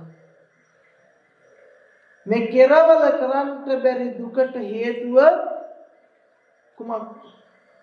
හේතුවකුත් තියෙන්න ඕන, මේ ඇතිවීමක් තියෙනවා. අන්න එහෙම බලාගෙන යනකොට තමයි බෝසතාණන් වහන්සේට හේතුඵල ධර්මය අවබෝධ වෙන්නේ. මොකද්ද? හේතුඵල ධර්මය. තොර හේතුඵල ධර්මය කියලා කියන්නේ පටිච්ච සමුප්පාදය පිළිබඳ නුවණ එන්න පටන් ගන්නවා. ජරා මරණයට හේතුව වෙනකොට තේරෙනවා ජාතිය. තොර මේ විදිහට ජාතියට හේතු වෙනකොට වැටහෙනවා මොකද්ද? භවය. මේ කෙරවලේ ඉඳලා හොයාගෙන ගිහිල්ලා අවිද්‍යාව නිසායි මොකද්ද? ජරා මරණ දුක්ඛ දෝමනස්යන්ගේ සමුදය කියලා ඔන්න හොයාගත්තා.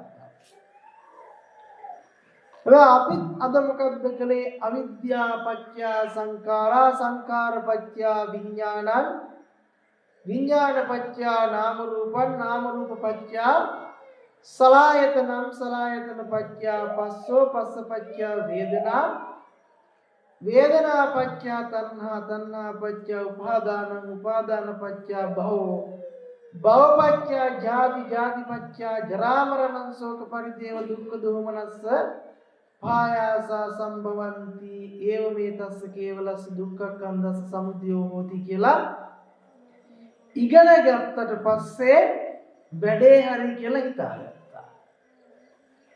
හැබැයි ඕක කාට උනත් පාඩම් කරගන්න බැරිද? පුළුවන් නේ.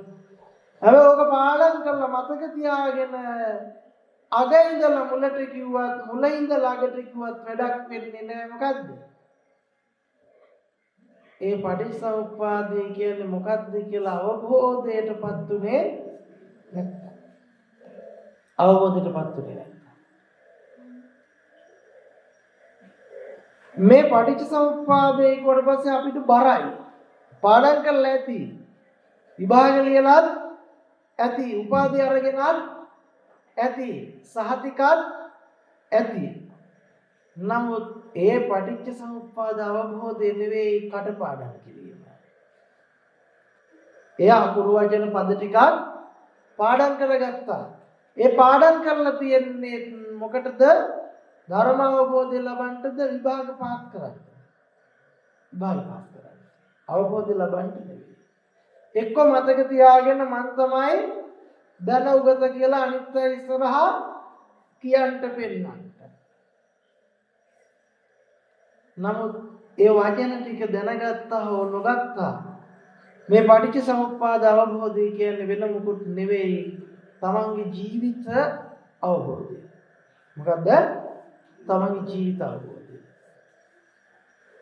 දැන් මොකද්ද තමන්ගේ ජීවිත අවබෝධය? අපි සරලව කතා කරමු. තමන්ගේ ජීවිතේ තමන්ට අවබෝධ කරගන්න තියෙනවා නම් තියෙන්නේ මොකක්ද කියලා බලමුකෝ. තමන්ගේ ජීවිතය කියලා තමන් හඳුන්වලා තියෙන්නේ මොකක්ද? අපි මුලින් කතා කළා වගේ තමන්ගේ ජීවිතය කියලා තමන් හඳුන්වගෙන තියෙන්නේ තමන් ලබන අත්දැකීම් ටික. මොකද්ද? තමන් ලබන අත්දැකීම් ටික. මොනවාද තමන් ලබන අත්දැකීම්? අපි කියනවා රූප බලනවා, ශබ්ද අහනවා, ගන්ධ විඳිනවා, රස විඳිනවා, ස්පර්ශ විඳිනවා, සිතුවිලි දැනගන්නවා. ඕකනේ තමන්ගේ ජීවිතය අත්දැකීම් ටික. ඔය අත්දැකීම් ටිකෙන් පෝෂණය වෙච්ච දැනගත්ත හඳුනාගත්ත ටික තමන් ජීවිතේ වෙලා ඉන්නේ. ඕක තමයි ජීවිතය. එහෙනම් අපිට අවබෝධ කරන්න තියෙන්නේ මොකද්ද ජීවිතය අවබෝධ කරනවා කියලා? ওই ටික තමයි. ඒ ටික අවබෝධ කරන්න නම් එයාගෙන් මෙයාගෙන් අරයාගෙන් දැනගෙන දන්නවා කියලා හිතපු ටික පැත්තක පොඩ්ඩකට තියලා අපි බලමු තමන්ගේ ජීවිතේ පෙනීම පිළිබඳ අවබෝධ කරගන්න පාරක්, ඇහිම පිළිබඳ අවබෝධ කරගන්න පාරක්, දැනීම පිළිබඳ අවබෝධ කරගන්න පාරක්, දැනගැනීම පිළිබඳ අවබෝධ කරගන්න පාරක්. පේන ඇහෙන දැනෙන දැනගන්න ටික අවබෝධ කරගත්තොත් ඒකට අපි කියනවා ජීවිතය අවබෝධ කරගත්තා කියලා. ඒකට තව වචනයක් කියනවා පටිච්චසමුප්පාදය අවබෝධ කරගත්තා කියලා. ඒකට තව වචනයක් කියනවා පංච උපාදානස්කන්ධය අවබෝධ කරගත්තා කියලා. ඒකට තවත් විදිහකින් කියන්න පුළුවන් මොකද්ද? චතුරාර්ය සත්‍ය අවබෝධ කළා කියලා. ඔය වචන මොකකින් කිව්වත් අවබෝධ කරගන්න තියෙන්නේ තමන්ගේ ජීවිතය ගැන. තමන්ගේ ජීවිතය ගැන. අපි චතුරාර්ය සත්‍ය විදිහට අහලා තියෙන්නේ මොකද්ද?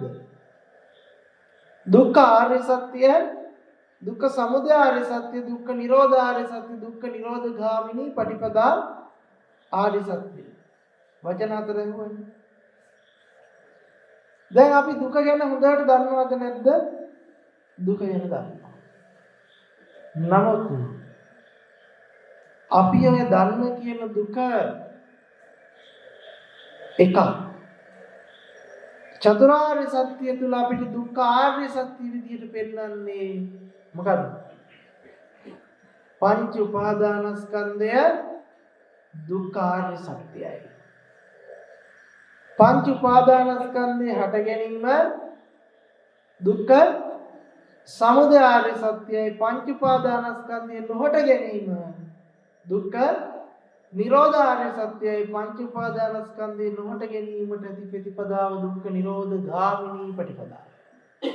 බර වැඩි වුණාද මම? හරි මෙහෙම හිතමු. පංච උපාදානස්කන්ධය කියන්නේ වෙන මොකටවත් නෙවෙයි.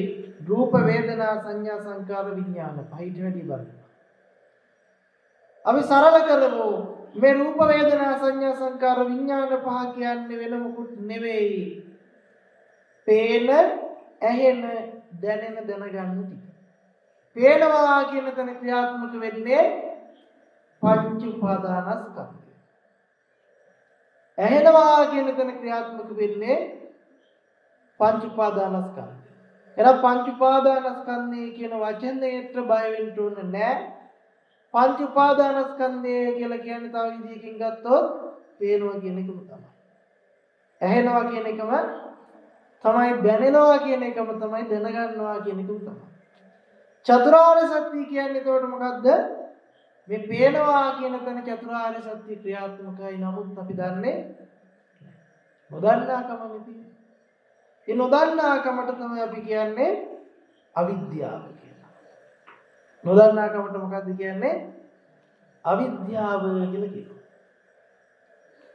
අපි බලමු එහෙමනම් ඒ අවිද්‍යාව දුරු කරගෙන පංච උපාදානස්කන්ධය අවබෝධ කරගෙන, එහෙම නැත්නම් චතුරාර්ය සත්‍ය අවබෝධ කරගෙන ඒ ධර්ම මාර්ගයට එන්න තියෙන පාර මොකක්ද කියලා. දැන් අපි හිතාගෙන ඉන්නේ පේනවයි කියලාද මට පේනවයි කියලාද? අපි හිතන් ඉන්නේ මොකද්ද? මට පේනවා කියලා. තොර අපිට දැනෙන්නේ ඇහෙනවා කියලාද මම අහනවා මට ඇහෙනවා කියලා? මම අහනවා මට ඇහෙනවා. අපි හිතන් ඉන්නේ අපිට දැනෙන්නේ තේරෙන්නේ දැනෙනවා දැනගන්නවා කියලාද මම දැනගන්නවා මට දැනෙනවා කියලාද?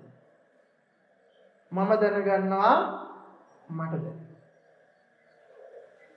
හැබැයි එහෙම හිතුණාට එහෙම හැඟුණාට ඇත්තටම මම දැනගන්නවා කියලා මානසික මට්ටමක් තමයි මේ තියෙන්නේ. මොකද්ද? මම දැනගන්නවා කියපු මානසික මට්ටමක් නේ තියෙන්නේ. එහෙම නැත්තම් දැනගත්ත මං කොයිද කියලා බැලුවොත් මොකද්ද වෙන්නේ? මේ කියලා පෙන්නයි. මෙම පෙන්නයි මේ ඉන්නේ කියලා දැනගත්ත මං පෙනිච්ච මං මේ ඉන්නේ කියලා. හැබැයි මමත් පේනවද නැද්ද මේ? පේනවා කියන එකෙන් මොකද්ද කරලා තියෙන්නේ? මම පේනවා කියලා හිතාගෙන ඉන්නේ නේ. අරයා පේනවා, අරක පේනවා, මේක පේනවා, මට පේනවා, මාව පේනවා, මගේ අත කකුල් පේනවා කියලා අපි මොකද්ද කරන්නේ? එහම හිතාගෙන ඉන්නවනේ. හැබැයි හිතාගත්ත එක පැත්තක තියලා නිකන් බලන්න ඇත්තටම පේනවනේ. ඇහෙනවා. මොකද්ද? පේනවා, ඇහෙනවා, දැනෙනවා, දැනගන්නවා. පේනවා, ඇහෙනවා, දැනෙනවා, දැනගන්නවා කියන එක තමයි ජීවිතේ වෙලා තියෙන්නේ. එතකොට බුදුරජාණන් වහන්සේ අපිට පෙන්නනවා මේ සමස්ත ක්‍රියාවලිය තමන්ගේ ජීවිත ක්‍රියාවලිය කොහොමද සිද්ධ වෙන්නේ? මේක තමන්ට පේනවද? වෙන කෙනෙක් පෙන්නනවද? ඉබේ සිද්ධ වෙනවා. නෑ භාග්‍යවතුන් වහන්සේ අපිට දේශනා කරන ඕක සිද්ධ වෙන්නේ හේතුඵල ධර්මයට අනුකූල. මොකද්ද? හේතුඵල ධර්මයට අනුකූල තව විදිහකට කිව්වොත් පටිච්ච සමුප්පාදයට අනුව. පටිච්ච සමුප්පාද ධර්මයට අනුව. දැන් මට පේනවයි කියලා තියෙන මානසික මට්ටම අපි චුට්ටක් පැත්තක තියෙනවා. පැත්තක කියන්නේ පොඩ්ඩක් එළියට අරගෙන බලමු පේනවා. එතකොට පේනවයි කියන පෙනීමද දන්නේ පේනවයි කියලා මට පේනවා කියන හැඟීමද කියන්නේ පේනවා කියලා. පොඩ්ඩක් අමාරු. පෙනීමද කියන්නේ මමද කියන්නේ කොටින්ම කිව්වොත් පේනවා කියලා. මමනේ කියන්නේ පේනවා කියලා. මම කියන මානසික මට්ටම තමයි කියන්නේ මොනවා කියලාද? පේනවා. මම කියන මානසික මට්ටම කියනවා ඇහෙනවා. ඒ කාටද ඇහෙන්නේ? මට ඇහෙන්නේ.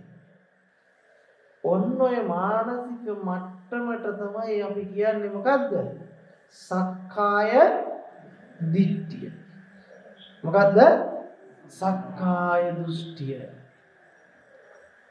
ඇත්තටම සැක හැරම මට පේනවද? වෙන කෙනෙක් විසින් පෙන්නනවද?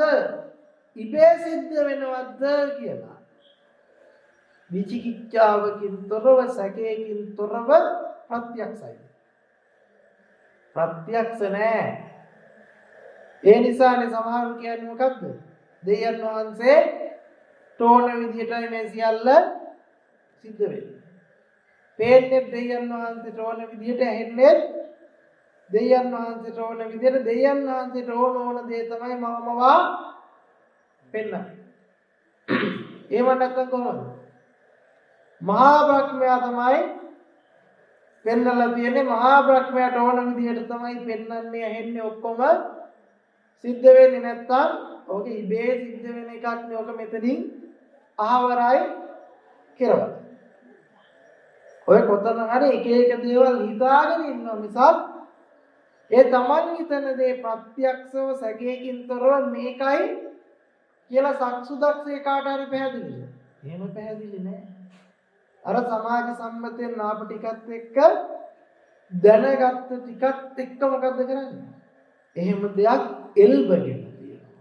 එහෙම දෙයක් දරාගෙන තියෙනවා. අන්න ඔය මොන දේ දරාගත්තත් ඒ දරාගෙන තියෙන හැඟීමේ මූලික ලක්ෂණයක් තියෙනවා. මොකද්ද? ඔය මොන ආගමේ හිටියත් මොන ලබ්ධියක හිටියත් මොන දෘෂ්ටියක හිටියත් මම වෙනුවෙන් තමන් වෙනුවෙන් තමයි හැමදේම කරන්නේ. මම කියන හැඟීම මත පිහිටලා. මගේ කියන හැඟීම මත පිහිටලා. ආත්මයක් ජීවත් වෙනවා කියන හැඟීම මත පිහිටලා. අන්නේ පිහිටපු දෘෂ්ටියට කියනවා අපි මොකක් කියලාද? සක්කාය දිට්ඨිය. ඒ දෘෂ්ටිය නම් එසේ මෙසේ දෘෂ්ටියක් නෙමෙයි. පුදුම විදියට කිදා බහැපු, පුදුම විදියට මුල් බහැගත්ත, අරටු බහැපු දෘෂ්ටියක්. ඒ නිසා ඒකට කියනවා දෘෂ්ටි විසෝකයක්, දෘෂ්ටි මහා සාගරයක්, දෘෂ්ටි මහා කාන්තාරයක්. ඒ සක්කාය දිට්ඨිය ඒ තරම් ප්‍රබල විච්ච දෘෂ්ටියක්. දැන් නිදිමත එනකොට හිතෙන්නේ කාට එනවද කියලා. අනේ අප්පෝ කොච්චර අමාරුද මටමයි එන්නේ, අතන රෙදෙනවා මෙතන රෙදෙනවා. හැබැයි ඒ දැනිච්ච දැනීම මට දැනෙන එකක් විදිහට කොයි තරම්නම් දෘෂ්ටියකින් මුල් බැහැගෙන උඩු දුවනවද කියන එක අපිටවත් හිතා ගන්න බෑ. ඒ නිසා කියනවා ඒක මහා අර උපමාවලින් පෙන්වන්නේ ඒකයි. ඒ තරම් දෘෂ්ටියක්. නමුත් ඔබ කල්පනා කරලා බලන්නකො මේ දැන් අපි හිතමු මෙන්න මේව මොහොතක් ගෙවෙනවා නිකන් උපමාවට. දැන් මොහොතක් ගෙවෙනවා කියලා හිතන්න. දැන් මෙන්න මේ මොහොත ගෙවිලා ගියා. දැන් මේ මොහොත අල්ලන්න පුළුවන්ද? බැරි. අල්ලන්න බෑ. මේ මොහොත ගිය තැන හොයාගෙන ඉන්න පුළුවන්ද? බෑ. ආර අහවල් තැන ඉඳලා මේ මොහොත ආවේ. පුළුවන්ද කියන්නේ පෙනිච්ච මොහොත, ඇහිච්ච මොහොත ගැන කියන්න බෑනේ. දොඩ අපිට කියන්න බෑ මේ ගෙවිච්ච මොහොත අපි ජීවිතයේ අත්දැකීම මේ දැන් ලබන මොහොත කොහෙන් එනවද කොහෙට යනවද මේ මොහොත කියලා කියනකොටත් මේ මොහොත අල්ලන්නට ආපු තැනක්වත් තිබුණු තැනක්වත් ගිය තැනක්වත් හොයාගන්න බැරි විදියට මේ මොහොත මොකක් කළාද? අපි කියමු නිකන් ගෙවිලා කියලා. ඒ මොහොත ගෙවෙනවා. එතකොට කල්පනා කරන්න Taman ජීවිතයේ අතීතේ කරපු දේවල් ගොඩාක් තියෙනවනේ. ඒ කරපු හැම දෙයක්ම කළේ ඔය මොහොතකද නැද්ද? මොහොතක. දැන් අතීතේ කළා කියලා සිහිපත් කළාට ඇත්තටම කළේ වර්තමාන මොහොතක් තුලද නැද්ද? වර්තමානයේ වෙලාද නැද්ද?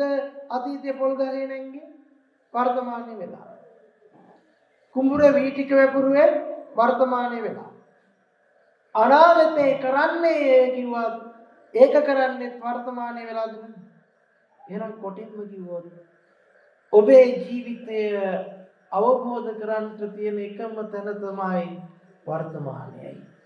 ඔබට වර්තමානයේ හැර අතීතයේ මුණ ගැහෙන්නෙත් නෑ ගැහිලත් අනාගතයේ මුණ ගැහෙන්නෙත් නෑ ගැහිලත් නෑ මුණ ගැහෙනවා නම් මුණ ගැහෙන්නේ වර්තමානයක්.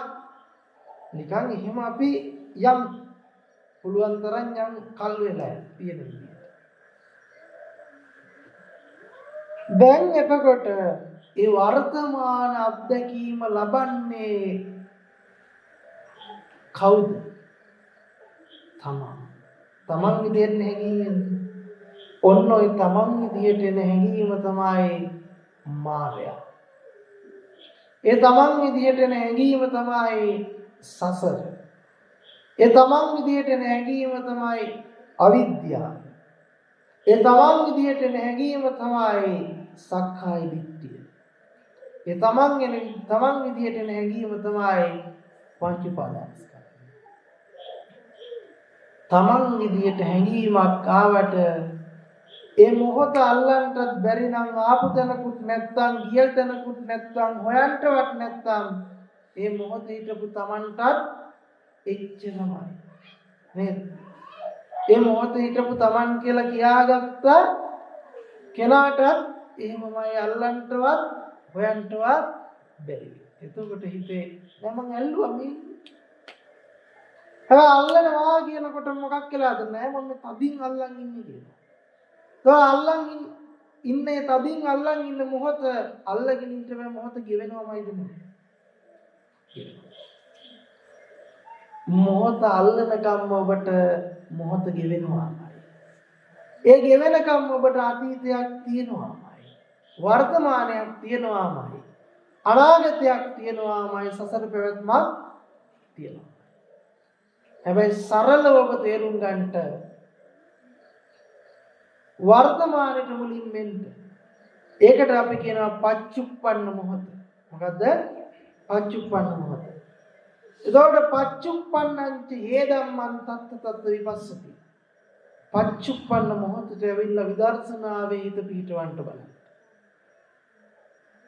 මේ මොහොත කියන එකේ තමයි එහෙමනම් මම ජීවත් වෙන්නේ ලෝකයේ සියලු අත්දැකීම් ටික අපි ලබන්නේ. ඒ මොහොත ඇතුලේ තමයි මට ඉරහඳ තාරකා ගස්ගල් අම්මා තාත්තා දුව පුතා එළදොල ගංගා මහා සාගර කියන සියල්ල මුණ ගැහෙන්නේ. ඒ මොහොත ඇතුලේ. එතකොට මෙතනින් එහාට අපිට දීර්ඝ වශයෙන් සාකච්ඡා කරන්නට මේ දේශනාව ඇතුලේ කල් වේලාවකුත් නැහැ. අපි ඕනතරම් ධර්ම දේශනා ශ්‍රවණය කරගෙන ධර්මය අධ්‍යයනය කරගෙන යන පිරිසක් වශයෙන් සරලව මෙහෙම කල්පනා කරගන්න. අපි අම්මා තාත්තා දුව පුතා ඉරහඳ තාරකා ගස්ගල් එළදොල ගංගා මහා සමුද්‍ර විදියට ජීවිතේ මොන අත්දැකීම ලැබුවත් ලබන්නේ වර්තමානයේ වෙලා. ඒ වර්තමානයේ කියන එක තුල තමයි ඔය සියලු අත්දැකීම් තියෙන්නේ. නමුත් අපි වර්තමානයේ කියන එකවත් කාටවත් අල්ලන්න බෑ. එහෙනම් මේ වර්තමානයේ භාග්‍යතුන් වහන්සේ පෙන්නනවා කොහොමද? නයිදං අත්ත කතම් බිම්බන් නයිදම් පරකතං වදා. හේතුම් පටිච්ච සම්භූතං හේතු බංගා නිරුච්චති. මම කරනවා නෙවෙයි මේ වර්තමානයේ ක්‍රියාවේ සිදුවීම තමන්ගේ ජීවිත අත්දැකීම. අනිකෙක් විසින් කරවනවා නෙවෙයි තමන් ජීවත් වෙන බවට තියෙන හැඟීම. ඒකට කියනවා අත්බවක් තුල තමන් ජීවත් වෙනවා කියලා තමන්ට හැඟීමක් එනවා. කාම භවයේ තුල මම මේ ඉන්නවා මම මේ කාමුක අත්දැකීම ලබනවා. ඒක ඉබේ සිද්ධ වෙනවත් නෙවෙයි මම කරනවත් නෙවෙයි අනිකෙක් විසින් කරවනවත් නෙවෙයි. මොකද්ද කියන්නේ? හේතුම් පටිච්ච සම්භූතම් හේතු බංගාණය. මේක හේතු ප්‍රත්‍යයෙන්ම සිද්ධ වෙනවා. එවැනි හේතු ප්‍රත්‍යක් නැත්තම් මෙවැනි සකස් වීමක් නැහැ. දැන් අපිට තියෙන්නේ මේ නිරුච්ඡන්ති කියවට පස්සේ අපි මොකද්ද කරන්නේ? අපි ගන්නෙ හේතු ඇතිකල්ලි ඇති වෙලා හේතු නැති වෙනකොට නැති වෙනවා කියලා අපි අර්ථ දක්වගෙන තියෙනවා. නමුත් ඇත්තටම මේ නිරෝධය කියන වචනේට අපි නැතිවීම කියන වචනේ පාවිච්චි කළොත් අපිට වරදින තැන් ගොඩාක් තියෙනවා. ඒ නිසා අපිට ඒක සාකච්ඡා කරන්න කිව්වොත් දීර්ඝව සාකච්ඡා කරන්න වෙනවා. ඒ නිසා සරලව මතක තියාගන්න සමුදය කියන්නේ හට ගැනීම, නිරෝධය කියන්නේ නොහට ගැනීම, සමුදය කියන්නේ ඇතිවීම, නිරෝධය කියන්නේ නැතිවීම නෙවෙයි. මොකද්ද? ඇති නොවීම. මොකද්ද? ඇතිවීමත් ඇති නොවීමත්, හට ගැනීමත් නොහට ගැනීමත්. නැත්තම් අපි ගන්නේ නැතිවීම කියලා. එතකොට අපි හොඳට තේරුම් ගන්නට වෙනවා මේ වර්තමානයේ සකස් වීම මම කරනවා නෙවෙයි, ඉබේ සිද්ධ වෙනවා නෙවෙයි, අනිකෙක් විසින් කරවනවා නෙවෙයි. ඒක හේතු ප්‍රත්‍යයෙන් සකස් වෙනවා. දැන් මොකද්ද මේ හේතු ප්‍රත්‍යය? සරලවම කිව්වොත් හේතු ප්‍රත්‍යයට තමයි අපි කියන්නේ පටිච්ච සමුප්පන්න භව කියලා. ඉමස්මින් සති ඉදන් හෝති ඉමස්ස උප්පාදා ඉදන් උප්පජ්ජති ඉමස්මින් අසති ඉදන් නහෝති ඉමස්ස නිරෝධා ඉදන් නිරුච්ඡති. මේ ඇතිකල්ලි මේ වේ මේ උපදීමෙන් නැතිකල්ලි මේ නොවේ මේ නූපදීමෙන් මේ නූපදී. එතකොට මේ වචන ටික ගැඹුරු වෙන්න පුළුවන්. සරලව මෙහෙම හිතන්න. වර්තමානයේ පෙනීම තියෙනකොට තමයි මම ඉන්න බවට හැඟීම තියෙන්නේ, මට පේන බවට හැඟීම තියෙන්නේ. පෙනුන් නැත්තම් මම ඉන්න බවට මම දකින්න බවට හැඟීමක් නැහැ.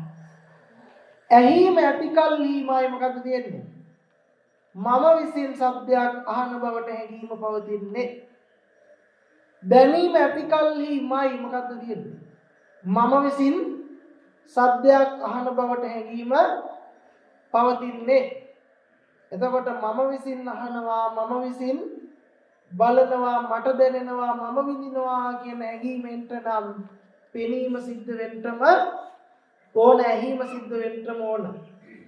එතකොට තව විදිහකට කිව්වොත් පෙනීමකින් තොරව ඇහැ රූපේ අත්දැකීමක් ලබන්න බෑ. ඇහිමකින් තොරව කන ශබ්දයේ අත්දැකීමක් ලබන්න බෑ.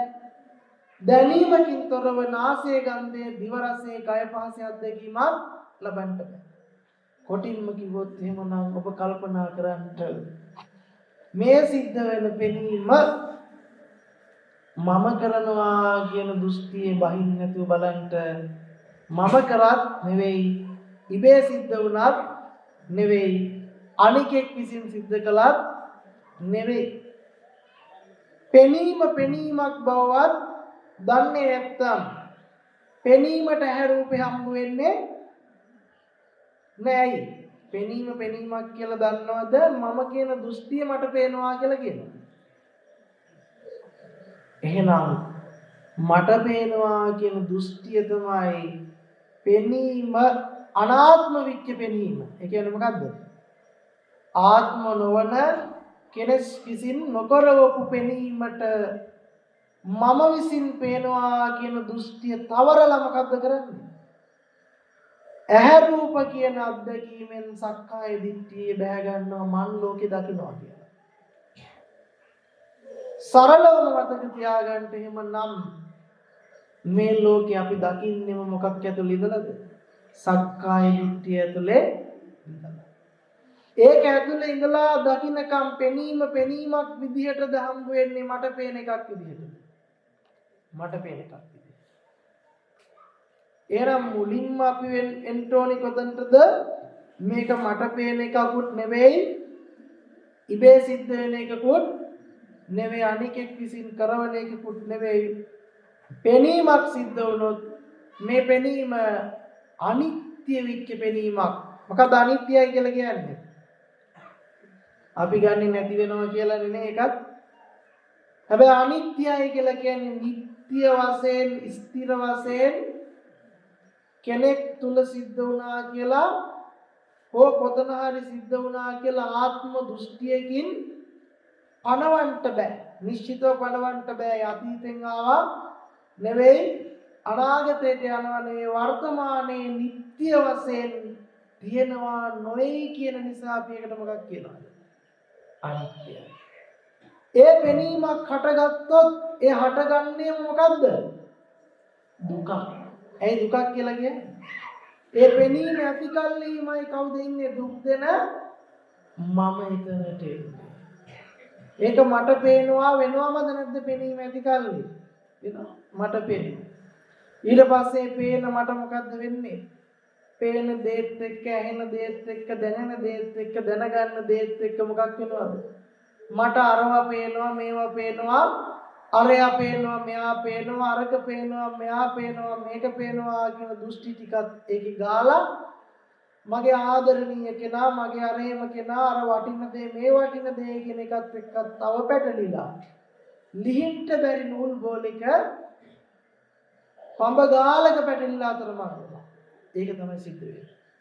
ඒ නිසා අපි තේරුම් ගන්න ඕන පේනවා කියන තැන මොකද්ද තියෙන්නේ? එතන තියෙන දුකමයි. හැබැයි අපිට ඒක නොතේරෙනකම නිසා තමයි අපි ඒක බැහැගන්නේ. එහෙනම් ඒත් එක්කද නැද්ද ආත්මවාදයේ තියෙන්නේ? මම ඉන්නවා කියලා. පේන්නේ මට කියලා. නමුත් ඒ පෙනීම ඇත්තටම අනාත්ම විච්ච පෙනීමක්, අනිත්‍ය විච්ච පෙනීමක්, දුක්ඛ විච්ච පෙනීමක්. එතකොට ඒ දුක කියලා කියන්නේ එතන චතුරාර්ය සත්‍යය.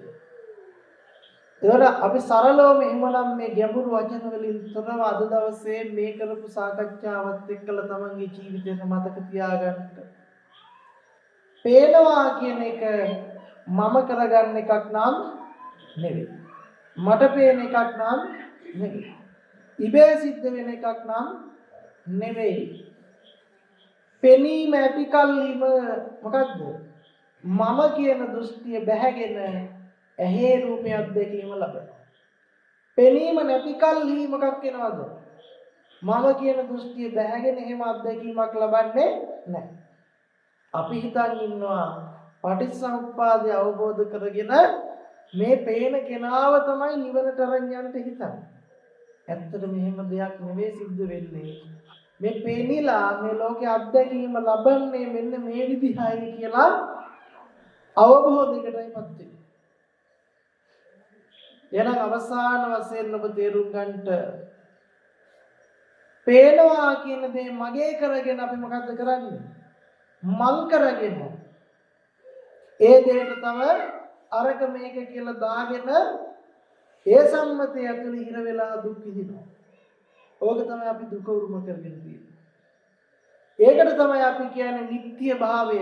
වෙනිච්ච තැන මම කියලා එකේ ඉන්නවා. මට පෙරෙන්නේ ස්ථිරවම මොහොතක් තියෙනවා. මං අතීත ජීවත් වුණා, වර්තමාන ජීවත් වෙන, අනාගතයට යනවා කියන නිට්ටය ස්ථිර පැවැත්මෙන් ඔබ තුරුළු කරගන්නවා. මොකද්ද?